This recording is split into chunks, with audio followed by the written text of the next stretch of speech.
Les yeux d'un chien, ils doivent être effectivement rosés.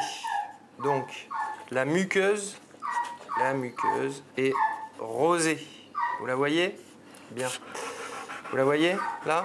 Voilà. Ouais, Ensuite, là, je fais remonter ce qu'on appelle la troisième paupière. Chez un chien, il y a... Attends, doucement. Oui, mon petit. Voilà, doucement.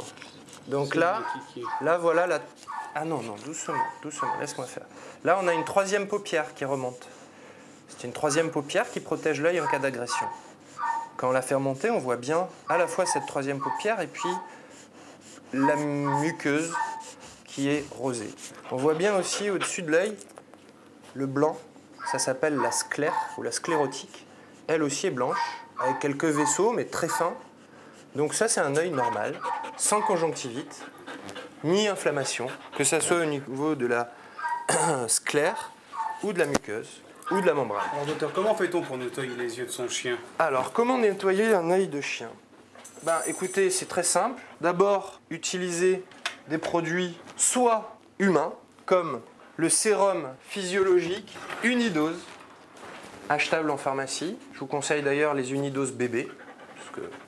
Et on peut mettre donc l'unidose pour les bébés, pour les enfants, pour les yeux du chien. Exactement. Ça ne pose aucun problème. Bien sûr, sauf que Unidose, ça veut dire... Une dose. Et après on jette. Une fois. Hein? Encore une fois, Ça même fait passer pour un... usage unique. Toujours les docteurs, tu sais bien. Toujours, docteur. Alors, comment on fait? Eh ben, on fait couler. Et ensuite, on nettoie.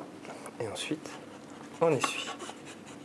Alors, vous avez vu que dans ma manipulation, le bout du produit que j'utilise, quel qu'il soit, Unidose ou ensuite pommade, antibiotique, anti-inflammatoire, le produit que le vétérinaire donne, jamais ça ne va en contact avec l'œil. C'est le produit qui tombe dans l'œil. D'accord. Et pas l'inverse. D'accord? Très bien. Donc là, ça, on peut le faire combien de fois par jour, par semaine? Alors, on peut nettoyer les yeux de son chien une fois par jour. D'accord. Mais s'il n'y en a pas besoin, on peut le faire quand il y en a besoin uniquement. Donc ça, c'était pour un produit liquide. Maintenant, on pourrait faire une petite démonstration avec une petite pommade. On fait couler la pommade dans ce qu'on appelle le cul-de-sac conjonctival de l'œil. Le cul-de-sac conjonctival de l'œil, c'est cet endroit-là, ici. Donc là, on a mis la pommade, ensuite on masse, et on peut très bien finir au doigt. C'est bien, mon pépère. Ça fait pas mal. C'est bien, Igor. L'œil est un peu vitreux après l'application du pommade par rapport à l'œil qui est bien brillant, bien aqueux. Bon, mais ça, c'est le fait de la galénique du produit qui est en pommade. Donc en fait, l'œil, c'est cette structure. Avec la cornée, ça, tout le monde connaît. Ensuite, la sclère, la muqueuse, je vous en ai parlé tout à l'heure. Ensuite, ce qui est très important, c'est le cristallin, qui est au milieu de l'œil, on va dire.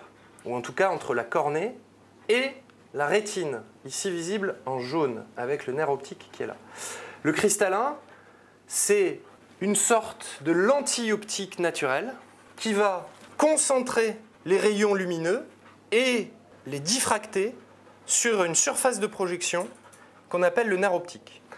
Le cristallin, normalement, est transparent. Quand il vieillit, il s'opacifie en général. C'est ce qu'on appelle la cataracte. Une cataracte qui arrive sur un chien de 15 ans n'est pas anormale. C'est la sénescence du cristallin qui fait que le cristallin, comme le reste du corps, il vieillit, il devient plus opaque. Donc on a un œil qui blanchit. Et les rayons passent moins. Et effectivement, au bout d'un moment, quand une cataracte est vraiment importante, on n'arrive plus à voir la rétine.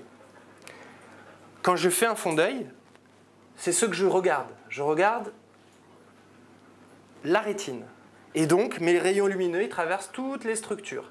Et avec un petit disque, je peux m'arrêter ici, là, là, là. Je peux voir toutes les structures de l'œil. Mais ça, on peut le faire qu'avec un ophtalmoscope.